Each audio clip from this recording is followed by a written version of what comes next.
নমস্কার। গল্প স্বল্পর আসরে আপনাদের সবাইকে স্বাগত। আমার আজকের গল্প শক্তিপদ রাজগুরুর লেখা দূর আকাশের তারা। এ পথের যেন শেষ নেই। সেই সকালে বাড়ি থেকে বের হয়েছি। দমদম এয়ারপোর্ট থেকে প্লেন ছাড়ল প্রায় দুপুর। ট্রেনের যাত্রা আর প্লেনের যাত্রা দুটোর মধ্যে অনেক পার্থক্য। ট্রেনে বসে ধীরে ধীরে প্রাকৃতিক আঞ্চলিক পরিবর্তনটাকে দেখা যায়। সেই অঞ্চলের লোকজনেরা ট্রেনে ওঠানামা করে, তাদের ভাষা শুনে পরিবর্তনটা রপ্ত করা যায়। ভূপ্রাকৃতিক রূপ বদলটা সহনীয় হয়ে ওঠে। কিন্তু প্লেনে তার উপায় নেই। আকাশপথে এক দেশ থেকে অন্য দেশে চলেছে। আগে এসব পথে চলতো ডাকোটা প্লেন, না হয় ফোকার। সেগুলো বেশ নিচু দিয়ে উড়ে চলত। নিচে কার্পট্রি কাটা জমি, ছোট বড় পুকুর, গ্রামগঞ্জ, নদীতে বিন্দুর মতো নৌকা, এসব দেখা যেত কিছু কিছু। এখন জেট প্লেন বহু উঁচু দিয়ে যায়, মেঘের সীমানা পেরিয়ে উড়ে চলে দুরন্ত গতিতে। চারিদিকে পেঁজা তোলার মতো মেঘ আর উজ্জ্বল নীল আকাশ। নিচের পৃথিবীর খবর এখানে পৌঁছয় না। তারপর ক্রমশ নিচের দিকে নেমে আসে রানওয়ের সন্ধানে। দেখা পেতে ডানা মেলে বিশাল পাখিটা নেমে পড়ে দৌড়বাজি শেষ করে। কলকাতার রাস্তা ইট কাঠ কংক্রিটের রাজ্য থেকে এসে পড়েছি ত্রিপুরার ঘন সবুজ টিলা বাঁশবনের রাজ্যে। চারিদিকের পটভূমি এখানে বৈচিত্র্যে ভরা। সুজিত বলে, কেমন দেখছিস রে? তোদের কলকাতা থেকে অনেক সুন্দর। বলি, তা সত্যি। এলাম নতুন দেশে। সুজিত বলে, এবার এদেশের এখানের মানুষকে কাছ থেকে দেখবি। এয়ারপোর্টেই গাড়ি ছিল। এবার শহর ছাড়িয়ে আমাদের গাড়ি চলেছে ঘন শালবনের মধ্য দিয়ে, উঁচু নিচু পথ ধরে। ধুলো উড়িয়ে চলেছি আমরা। এবার শুরু হয়েছে পাহাড়ের উপত্যকায় সবুজ চা বাগান। বিকেলের পড়ন্ত সোনা হলুদ রোদ চা গাছে দুটি পাতা একটি কুড়ির উপর ঝলমল করে। এবার উপত্যকা ছাড়িয়ে গাড়িটা উঠছে ঘন বনে ঢাকা পাহাড়ি পথে। বিকেলের আলো ম্লান হয়ে আসে বনের গভীরে। ধীরে ধীরে সন্ধ্যা নামছে। যেন আদিম রহস্যময় কোনো জগতে চলেছি। এ পথের যেন শেষ নেই। মাঝে মাঝে ওই অরণ্যের কোনো টিলার মাথায় দেখা যায় আলোর মালা পড়ে যেন কোনো দৈত্য দাঁড়িয়ে আছে। আকাশে যেন মাথা তুলেছে সে মাটি ফুঁড়ে। সুজিত বলে, ওগুলো ন্যাচারাল গ্যাস খোঁজার বিল। ওখান থেকে মাটির অতলে পাইপলাইন গেছে গ্যাসের সন্ধানে। এখানে মাটির অতলে রয়েছে অপুরাণ গ্যাস। শুধুই। আর কত দূর রে?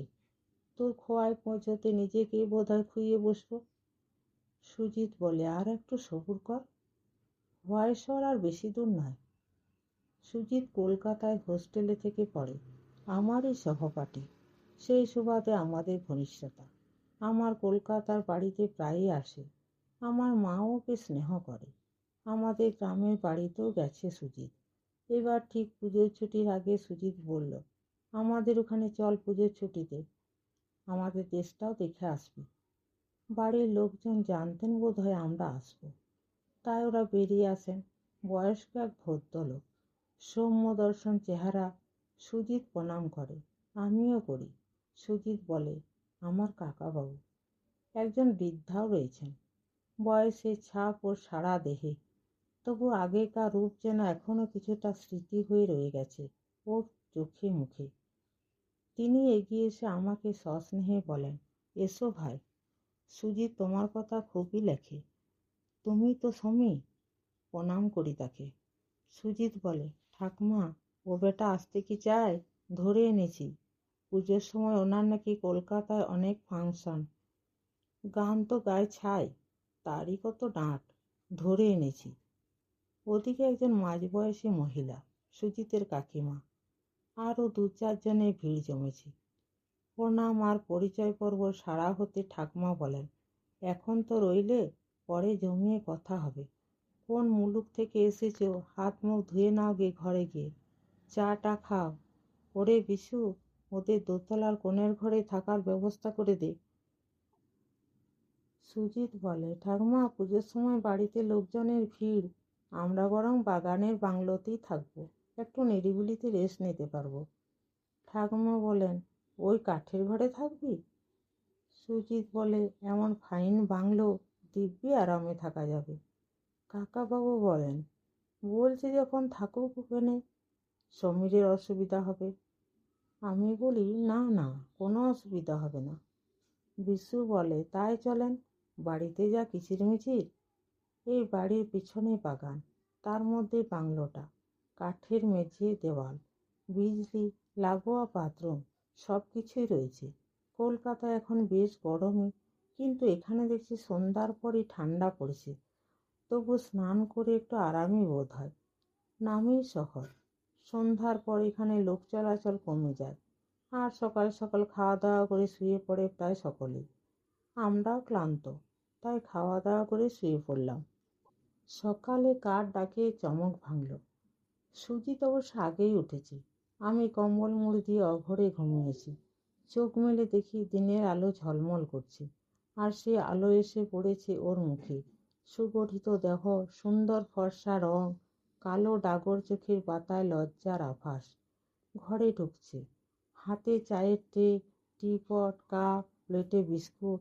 ঘুম ভাঙা চোখে সুদর্শনাকে দেখে একটু সচকিত হই। বাগানে পাখিদের কলরব চলেছে, শালিক চড়ুইয়ের দলে বচসা শুরু হয়েছে। বাতাসে তখনও মিশে আছে রাত শেষে শরৎ সঙ্গিনী শিউলির মৃদু সুবাস। সুজিত বলে, আমার বোন উমা 3rd ইয়ারে পড়ে। উমা ট্রে রেখে 2 হাত জোর করে নমস্কার করে। সুজিত বলে, বুঝলি উমা, সমীরের খুব ডাক, ও নাকি মস্ত গাইবে। তোর গান শুনিয়ে দে তো, দেখবি বেটা টেরা হয়ে যাবে। কলকাতায় ফাট ওর শেষ কইরা দিতে হইব, বুঝছস উমা? আমি বলি, সুজিতটার কথায় কান দেবেন না, তা আপনিও গান টান। উমা চাইল। ডাগর দুচোখে চাহনিতে কি যেন রহস্যময়তা ফুটে ওঠে, যেন গভীর গাঙের অতলান্ত ভাব ওর চোখে। ঠোঁটে মৃদু সলজ্জ হাসির আবেশ এনে বলে, সুজিতদার কথাই অমল। এখানে এই দূর প্রান্তে গান কি শিখব বলুন? এই নিন, চা খেয়ে নিন, ঠান্ডা হয়ে যাবে। এমনিতে এখানে ঠান্ডা পড়ে গেছে। উমা নিজেই চা বানিয়ে দেয়। সুজিত বলে, ওটারে আরো 1 কাপ চা দে, বেটা চায়ের কাঙাল। ঘটিগুলো এমনিতেই। কলকাতায় সুজিত ঘটি কাঙালের কথা বলে না। স্বভূমিতে এসে বা স্বধর্ম পালন করতে শুরু করেছে। কাল রাতের অন্ধকারে এই শহরটাকে, আমাদের বাংলোর আশপাশটাকে দেখতে পারিনি। এখন দেখি অনেকখানি জুড়ে বাড়ির সামনেটা। ওদিকে দোতলা বড় বাড়ি, সামনে একপাশে চণ্ডী মণ্ডপ, তাতে দুর্গামূর্তি এসে গেছে। পিছনে আম কাঁঠালের বাগান, ওদিকে একটা ঘাট বাঁধানো পুকুরও রয়েছে। বেশ সমৃদ্ধ পরিবারই। বাড়িতেও সে সমৃদ্ধি আর রুচির ছাপ রয়েছে। সুজিতের কাকা বিজিতবাবু এই অঞ্চলে খুব নামে ব্যস্ত ডাক্তার। সুজিতের বাবা আগরতলা মেডিকেল কলেজের বিএমও। এদের আদিবাস সিলেট। দেশ ছেড়ে অনেক দিন আগে এখানে এসেছেন, প্রতিষ্ঠিত হয়েছেন। শহরে ওদের সম্পত্তি কম নয়, নিজেদের বিরাট নার্সিংহোম রয়েছে। ভারতের অন্যতম সীমান্ত শহর খোয়াই। শহর বলতে যা বোঝায় সে উগ্র আধুনিকতার ছাপ নেই। তবে সাব ডিভিশন, কোর্ট কাছারি, কলেজ, বেশ কয়েকটা স্কুল এসব রয়েছে। একটা সিনেমা হলও রয়েছে, আর রয়েছে বেশ কিছু মিলিটারি, বিএসএফের ঘাঁটি। ওদিকে খোয়াই নদী শহরটাকে বেড় দিয়ে বয়ে গেছে। ছোট্ট নদী, এখনো জলও কম। বালির রেখা জেগে আছে। ওদিকে বাংলাদেশ। ছোট্ট একটা নিঝুম স্টেশনও দেখা যায়। আর দেখা যায় নদীর কোল ঘেঁষে এপারে ওপারে কিছু কংক্রিটের বাংকার। সেখানে অতন্ত্র প্রহরীর মতো পাহারা দিচ্ছে 2 দেশের জওয়ানরা। শহরটা ঘুরে ফিরে দেখে ফিরছি। উমায় বিশুকে নিয়ে আমাদের ঘরটা পরিষ্কার করে। আমাকে দেখে শুধোয়, আমাদের শহর দেখলেন? হ্যাঁ, বেশ সুন্দর, গাছপালায় ভরা, নদীটাও সুন্দর। উমা বলে, এখন সুন্দর, বর্ষাতে রূপ দেখলে ভয় পাবেন। সুজিত বলে, বুঝলি সমী, ওই উমাও ঠিক খোয়াই নদীর মতো কেমন শান্ত, সুন্দর, শুনশান।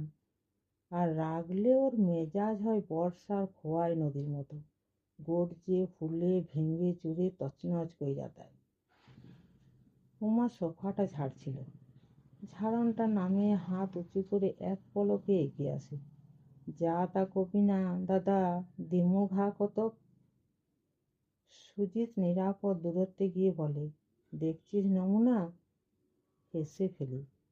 উমাও এবার নিজেকে সামলে নিয়ে অনুযোগের সুরে বলে, ওর কথায় কান দেবেন না। সুজিত বলে, দেবে না? এক কাপ চা পাঠা জলদি, সমীরে তেষ্টা পাইছে। উমা বলে, ওদিকে পূজা শুরু হয়ে গেছে, চা আনছি। তোরা ঝটফট স্নান করে মণ্ডপে আয়, পূজা হলে খেতে বসবি। পূজা মণ্ডপে বাড়ির লোকজন, আত্মীয় স্বজন, প্রতিবেশীরা এসেছেন বন্ধু বান্ধবীরাও। ঠাকমা গরদের থান পড়ে বসে আছেন। সুজিতের মা কাকিমা রয়েছেন। উমাও এসেছে। স্নান সেরে একটা ঝলমলে শাড়িতে তার রূপ যেন ঝলমল করছে। ছোট ভাই বোনদের সঙ্গে সেও এসেছে। ওদিকে সুজিতের বাবা, কাকাবাবু আরও অনেকে রয়েছে। শান্ত পরিবেশে ঢাকের শব্দ ওঠে। মনে হলো পুজোর বন্ধন যেন ভারতের এক প্রান্ত থেকে সুন্দর নির্জন আর এক প্রত্যন্ত প্রান্তকে একটি বন্ধনে বেঁধে রেখেছে। সন্ধ্যার আরতির পর এখানে বাড়ির মেয়েদের সমবেত মাতৃবন্দনার গান হয়। বাড়ির বউ, গিন্নি, মা, মেয়ে সকলে এসে বন্দনা গানে যোগ দেয়। উমাকে দেখি এখানে প্রধান ভূমিকায়। আই গো উমা কোলে করি। মা উমা যেন এখানে বাঙালি ঘরের এক স্নেহের দুলালি। ওই গানের সুর, ধূপের সুবাস, আরতির সুর সব মিলেমিশে একাকার হয়। কটা দিন এই দূর প্রবাসে কোন দিক থেকে কেটে গেল বুঝতেই পারিনি। এই কদিনে আমিও এদের পরিবারের একজন হয়ে গেছি। প্রতিমা নিরঞ্জন হয় নদীতে, অবশ্য হাঁটু জল। তা হোক, তবু সেখানে শহরে সব প্রতিমা আনা হয় শোভাযাত্রা করে। কদিন আনন্দ হইচইয়ের মধ্য দিয়ে কেটে গেছে। উমায় আমাদের দেখাশোনা করে। এত কাজ, এত ঝামেলার মধ্যে সামনে চা জল খাবার বয়ে এনেছে, আর অজান্তে কখন আপনি থেকে তুমিতে নেমে এসেছে আমরা তা ভাবিনি। ধনু নাচের আসরে এখানে নাচের পাল্লা চলে, ঢাক বাজে, আর অনেকেই সেই নাচে যোগ দেয়। সুজিতটাও মাথায় একটা ফেট্টি বেঁধে ধনু নাচ শুরু করে। আমাকেও টানবে নাচের আসরে। ওই কর্ম আমার নয়। ব্যাকুলভাবে বলি, এই ছেড়ে দে, ওসব পারি না। অনেকে মজা দেখার জন্য বলে, নামা নামা ওরে। অসহায় আমি, ওরাও ছাড়বে না। এর মধ্যে সুজিতের সাঙ্গপাঙ্গারাও ধরেছে আমাকে। রক্ষা করে উমা। সেই বলে, ছোটদা, তুই যা করছিস কর, ওকে কেন টানছিস? তারপর সুজিতের চেলাদেরই বলে, তোরা যা তো, যা। বিসর্জনের দিনও ওই বাঁচায় আমাকে সুজিতদের হাত থেকে। বলে, ওরা ভাং টাং খাবে, ওদিকে যাবে না, চলো বিসর্জন দেখে আসি। উমায় আমাকে নিয়ে বের হয়। তখন পথে দু চারটি প্রতিমা বেরিয়েছে নিরঞ্জনের জন্য। বিকালে রোদ নামছে নদীর ধারে। ওপার বাংলার বহু মানুষও এদিন বেড়া টপকে এদিকে আসে। আমরা দুজনে নদীর বাঁধ ধরে চলেছি। দূরে চারিদিকে বিসর্জনে ঢাকের বাজনা। আজ যেন উমার সান্নিধ্য আমার মনকেও কি এক বিচিত্র তৃপ্তিতে ভরে তোলে। উমা বলে, এই ছোট্ট শহরে হাঁপিয়ে উঠেছি। মাঝে মাঝে মনে হয় দূরে কোথাও হারিয়ে যায়। জিজ্ঞাসা করলাম, কলকাতায় গেছো? একবার গেছি। এক মামা থাকেন লেকটাউনে। কদিন দারুণ কেটেছিল। বললাম, এবার কলকাতা এলে খবর দেবে কিন্তু। উমা বলে, দেখি, কলকাতায় যেতে তো মন চায়, সেখানে কত সুযোগ। এখানে এই তো এক মুঠো শহরে সেসব কিছুই নেই। ওদিকে সুজিত দলবল নিয়ে ভাঙের আয়োজন করছি, কিন্তু আসল ওটি বেপাত্তা। এদিক ওদিক খুঁজেও পায় না আমাকে। বাড়িতে উমাও নেই। এদের প্রতিমা নিরঞ্জনের সময় হয়েছে। বাড়ির বউরা বরণ করছে প্রতিমাকে। ঢাকে বিসর্জনের বাদ্যি বেজে ওঠে। এমন সময় আমাদের দুজনকে দেখে সুজিত বলে, কোথায় ছিলি? তোকে কত খুঁজছি। উমা বলে, তোদের ভাঙের পালা শেষ হয়েছে তো? ওকে আর ওসব হাবিজাবি গেলাবি না। সুজিত এবার অবাক হয়, বলে কিরে সমী, বেশ কড়া একখান গার্জেন পেয়ে গেছিস দেখছি। আমি আনলাম, এখন আমি নোবডি। ঠিক আছে বাবা, তুই গুড বয় হয়েই থাক, তবে এর জবাব পরে দেব। আমাকে শাসিয়ে ও এবার বিসর্জনের শোভাযাত্রা পরিচালনা করতে গেল বন্ধুদের সঙ্গে। তারপর শোভাযাত্রা শুরু হলো ধুনুচি নাচ। উমা বলে ওদের ধারে কাছেও যাবে না। উমার উপর নির্ভর করেই চলেছে নদীর ধারে। সামনে তখন ওদের ধুনো নাচ চলছে। পুজোর কদিন যেন ঝড়ের মতো কেটে গেছে। এরপর বাড়িতে নেমেছে বিষণ্ণ শান্তির আভাস। আত্মীয় স্বজনরা ফিরে গেছেন। বড় বাড়িটা এখন উমার বাবা, মা, ঠাকুমা, ছোট বোন আর বাগানের বাংলোয় আমরা দুটি প্রাণী। ঠাকুমা বলেন, সুজিত, সৌমিকে নিয়ে এ বাড়িতে চলে আয়। বাংলোতে বসে সুজিত বেশ আরামসে সিগারেট টানে, আমিও। বাড়িতে গুরুজনেরা রয়েছেন। সুজিত বলে, ঠাকুমা, ওখানে বেশ আছি আমরা। ঠাকুমা বলেন, সমী কদিনের জন্য এখানে এসেছে, বাড়ির বাইরেই থাকবে? সুজিত বলে, বাড়িতেই তো আছি, খাচ্ছি তাচ্ছি, নো প্রবলেম ঠাকুমা, বাগান বাংলোতে ভালোই আছি। সেদিন খুব ভোরে ঘুম ভেঙে গেছে। সুজিত ঘুমোচ্ছে, আমি বের হয়ে ভোরে শিশির ভোজা বাগানে। বাড়ির লোকের ঘুম তখনও ভাঙেনি। দেখি ওদিকে একটা টগর ফুলের ডাল থেকে উমা ফুল পাড়ার চেষ্টা করছে, হাতে ফুলের সাজি। ঠাকুমার পুজোর ফুল তুলে উমা আজ ভোরে বের হয়েছে। ডালটা বেশ উঁচু, ফুলও রয়েছে অনেক। ওর হাত যায় না। হঠাৎ ফুলের ডালটাকে নুয়ে আসতে দেখে অবাক হয়ে সে চাইল। আমাকে দেখে একটু অবাক হয়। ওর শাড়িটা একটু এলোমেলো, যৌবনের রেখাগুলো সোচ্চার, অন্তর্বাসের আভরণ ভেদ করে যেন প্রকাশ পাচ্ছে। উমা শাড়িটা ঠিক করতে করতে বলে, তুমি? বলি, তোমাকে দেখে এলাম। কেন, ঘুম হয়নি বুঝি? হাসে উমা। না, এখানেও ভোরটাও সুন্দর, আর তুমিও। উমা চাইল, ওর ডাগর চোখে বিস্ময়। চুপ করে গেলাম। ওর চোখে বিস্ময়ের সঙ্গে যেন নীরব একটা শাসনের ভাবও ফুটে উঠেছে। তাকে অগ্রাহ্য করা যায় না। উমা ফুল তোলা শেষ করে বলে, তোমাদের চা নিয়ে আসছি। সেদিন সকালেই উমা আসে। পিছু পিছু শিবু হারমোনিয়াম নিয়ে আসে। সুজিত দেখছে, বলে, কিরে উমা, আয় তোদের বিজয়া সম্মেলনী না? উমা বলে, এখানে রিহার্সাল দেব, আর সমিতা, তোমাকেও গাইতে হবে। সুজিত বলে, ওকে শেষে দিবি, না হলে লোকই থাকবে না। 1.5 দিন কলকাতার ঘটিরে একটন টাইট দিয়া, একদিন তো আগলেই রাখছ সরে। সন্ধ্যা রূপটা এখানে সুন্দর, চাঁদনি রাত, বাতাসে শিউলির সুবাস। ওদিকে বাগানের মধ্যে মঞ্চ করে গানের আসর বসেছে। উমা কদিন রিহার্সাল দিয়ে দিয়ে তার দলকে রপ্ত করে তুলেছে নাচ গানে। ওদের অনুষ্ঠানের পর উমা গাইছে। গানের গলাটিও রূপের মতোই মিষ্টি, মন মাতানো। চাঁদের আলো ছড়িয়ে পড়েছে বাগানে। উমার চোখে মুখে খুশির আবেশ। ওই বাগানের মধ্যে নিজেকে আজ উন্মুক্ত করে তুলেছে সে। চাঁদের হাসির বাঁধ ভেঙেছে। গানের সুর যেন চাঁদের হাসির মতো ছড়িয়ে পড়ে। মনের সব আঁধার যেন কি এক আশা স্বপ্নের ঝলকে উদ্ভাসিত হয়ে ওঠে। এ যেন অন্য এক উমা। আমাকেও গাইতে হলো। কলকাতায় বেশ কিছু অনুষ্ঠানে গান গায়, কিন্তু প্রকৃতির এই অবাধ দাক্ষিণের মাঝে আর একজনের প্রতি নীরব ভালোবাসার স্পর্শে আজ আমার গানও এক ভিন্ন মাত্রা পায়। আজ আমি যেন আমার গান দিয়ে একজনকে জয় করতে চাই। তাকে জয় করার জন্য এই গান।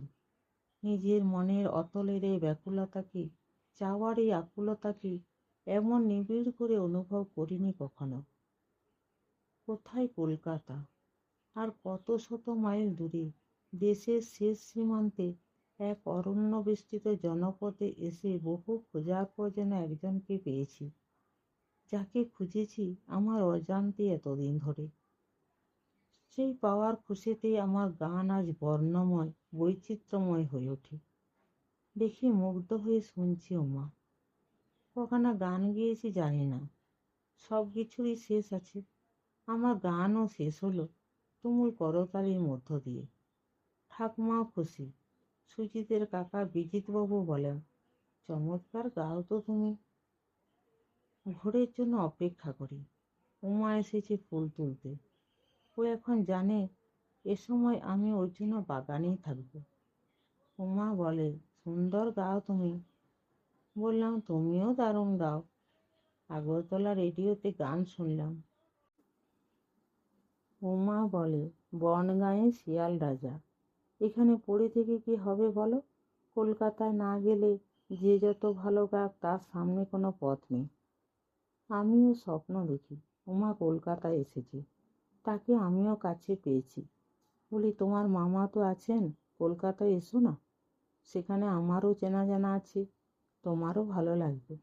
দুজনে সেখানে একসঙ্গে লড়াই করবো ওপরে ওঠার, পায়ের নিচে মাটি পাবার লড়াই। তাছাড়া আমাদের বাড়িটাও বড়, অর্ধেকটা খালিই রয়েছে। উমা চাইল, কি ভেবে অস্পষ্ট কণ্ঠে বলে, তোমাদের ঘরে? উমার চোখ দুটো যেন কি স্বপ্ন, কি আশায় চকচক করে ওঠে। ওর সারা মনে কি যেন উত্তেজনা। উমাকে আমার ঘরে আমন্ত্রণ জানিয়ে যেন নিজের স্পর্ধা চমকে উঠেছে। উমাও আর দাঁড়ায়নি। তার মনেও যেন একটা ঝড় উঠেছে। কি এক দুর্বার উত্তেজনা সামলাবার জন্যই যেন চলে গেল সে। সকালে রোজই চা আনে উমা। আজ দেখি উমা নয়, শিবুই চা এনেছে। সুজিত বলে, তোর গার্জেন তো এলো না রে, কি ব্যাপার? সুজিতের ঘুম ভাঙে বেলাতে। সে বাগানে আমাদের অভিসারের কথা জানে না। শিবু বলে, সর্দি ঠাকুমার সঙ্গে বসে আনাজ কুটছে। দুপুরে তার দেখা মেলে, কেমন যেন গম্ভীর কাজে ব্যস্ত। ওদিকে খেতে বসেছি আমরা। সুজিত পাশে বসেছে। রকমারি তরকারি, মাছ কয়েক পদ। সুজিত একটা পদ দেখিয়ে বলে, ওটা খা, আমাদের বেস্ট ডিশ। আমিও খাই। কেমন গলা গলা, পেঁয়াজ রসুনের পরিমাণও বেশি, তবু খেতে খারাপ লাগে না। একটা কেমন বিদঘুটে গন্ধ রয়েছে, তবে খেতে ভালোই। এবার খাওয়া হতে সুজিত বলে, কি খাইলি জানোস ঘটি? ওটারে কয় নলা শুটকি। চমকে উঠলাম। হ্যাঁ, শুটকি মাছ?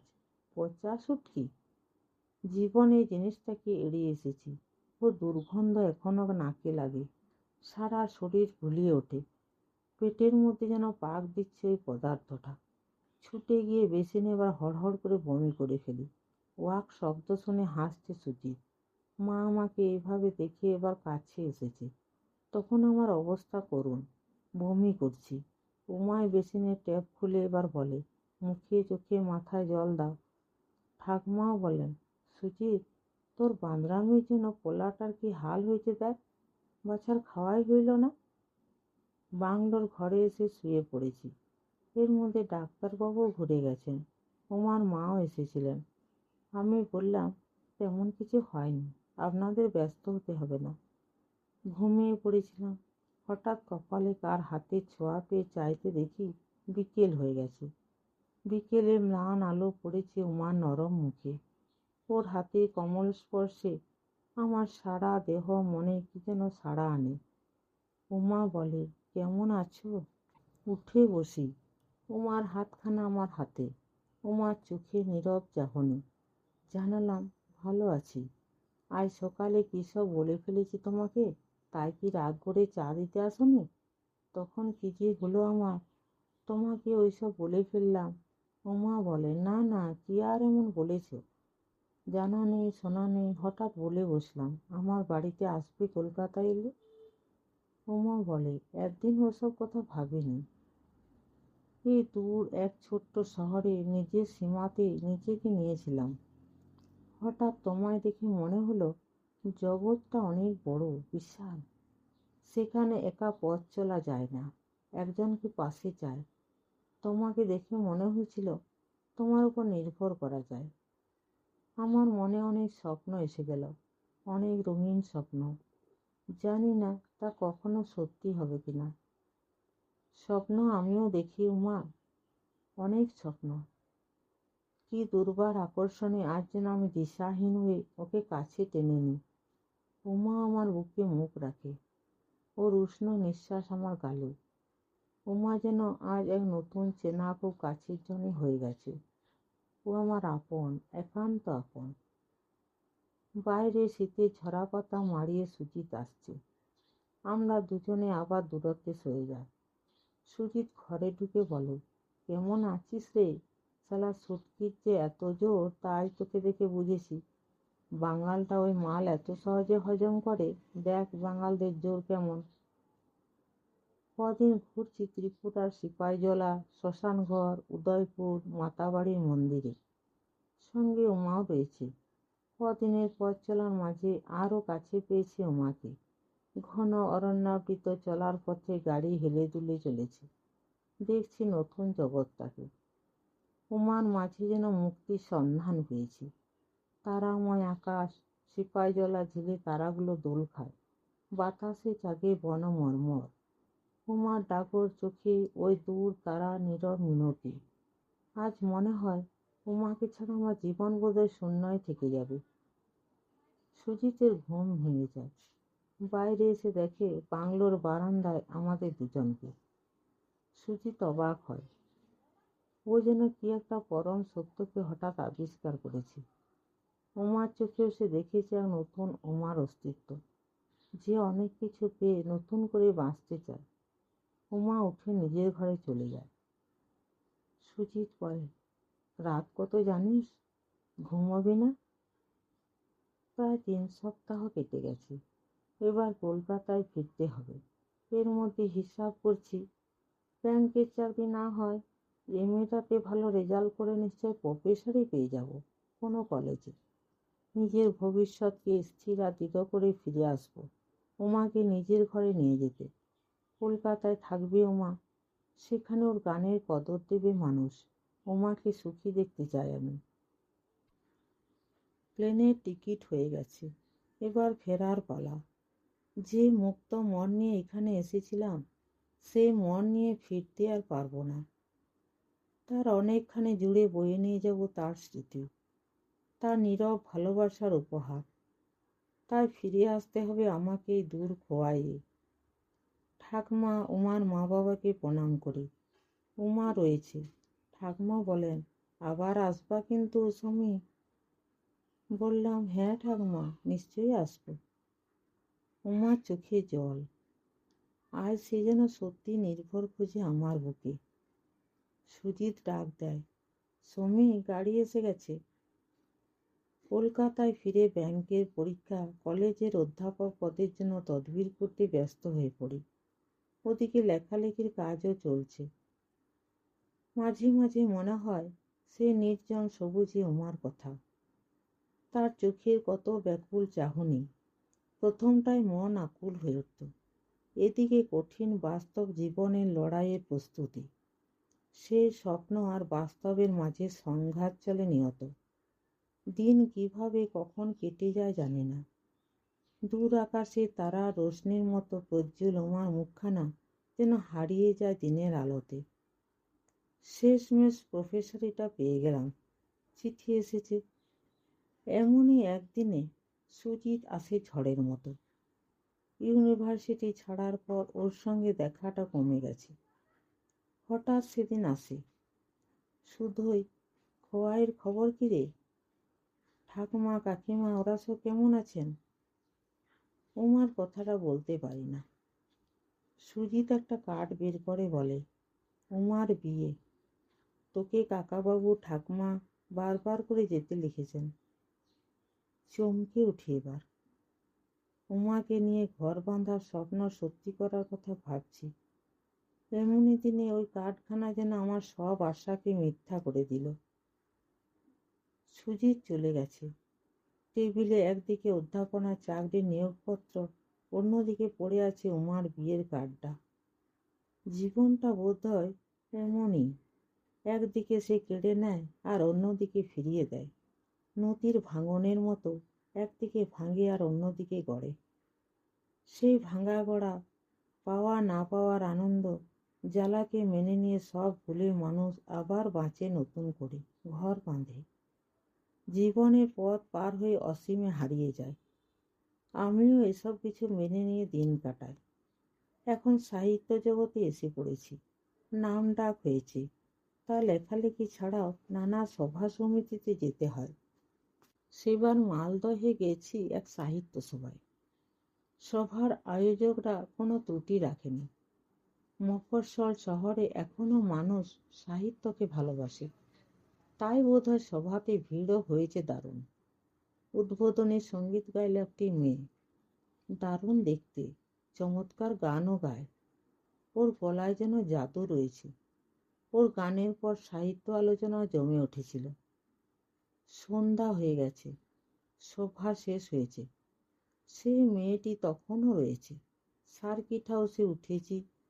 সভার পর কয়েকজন স্থানীয় ব্যক্তি আমার সঙ্গে দেখা করতে এসেছেন।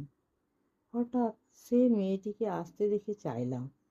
মেয়েটির সঙ্গে আমারই বয়সী এক ভদ্রলোক রয়েছেন। হঠাৎ সে মেয়েটি আমাকে প্রণাম করে। স্থানীয় লোকেরা অনেকেই তাকে চেনে। ভদ্রলোক ওখানে নামকরা ডাক্তার। নিজেই গাড়ি নিয়ে এসেছেন আজ রাত্রে ওর বাড়িতে খাবার নিমন্ত্রণ নিয়ে। সঙ্গে মেয়েটির সঙ্গে এর মধ্যে পরিচয় হয়ে গেছে। নাম সীমা। ও বলে, চলুন, দেরি হয়ে যাচ্ছে। সাহিত্য করতে গিয়ে আর কি হয়েছে জানি না, বন্ধু লাভ হয়েছে অনেক। পরকে বোধ হয় আপন কিছুটা করতে পেরেছি, তাই যেতেই হলো ওদের সঙ্গে। সুন্দর বাগান ঘেরা বাড়ি। গাড়ি থামতে দেখে বারান্দায় দাঁড়িয়ে আছেন গৃহকর্ত্রী। মিষ্টি হেসে বলে, চিনতে পারো? চমকে উঠলাম। স্মৃতির পাতাগুলো উল্টিয়ে যায়। মনে পড়েছে উমা। উমা, তুমি এখানে? এই তো আমার ঘর, এসো। আমার কর্তার সঙ্গে আলাপ হয়েছে? ভদ্রলোক বললেন, হ্যাঁ হ্যাঁ, সীমা তো আমাকে নিয়ে গেছিল। সুখী পরিবার। উমার বয়স হয়েছে, চেহারায় অনেক পরিবর্তন এসেছে। মেঘ জমেছে সেই তনু দেহে, তবু সেই চাহনি হাসিটুকু হারায়নি। দূর অতীত থেকে যেন রাতের রজনীগন্ধা শিউলি সুরভি ভেসে আসে, ধূসর স্মৃতি ফের তাজা হয়ে ওঠে। উমাও এখনো ভোলেনি। সেই স্মৃতির হারানো জগতে ক্ষণিকের অতিথি আমি। সেদিনও ছিলাম ওর জীবনে ক্ষণিকের অতিথি। আজও। উমার মতো মেয়েরা ভালোবাসা, রূপ, রস, বর্ণ, গন্ধ হয়ে ক্ষণিকের জন্য জীবনে আসে, আবার হারিয়ে যায়। তবুও তারা আছে দূর আকাশে তারার মতো। দূর আকাশে রাতে তারারা যেমন দিনের আলোয় হারিয়ে যায়, তেমনই করেই। নমস্কার। গল্প এবং গল্প পাঠ ভালো লেগে থাকলে চ্যানেলটিকে লাইক, শেয়ার এবং সাবস্ক্রাইব করতে ভুলবেন না। আর আপনার মূল্যবান মতামত অবশ্যই লিখে জানাবেন। আপনাদের সহযোগিতা এবং ভালোবাসা আমার একান্ত প্রয়োজন।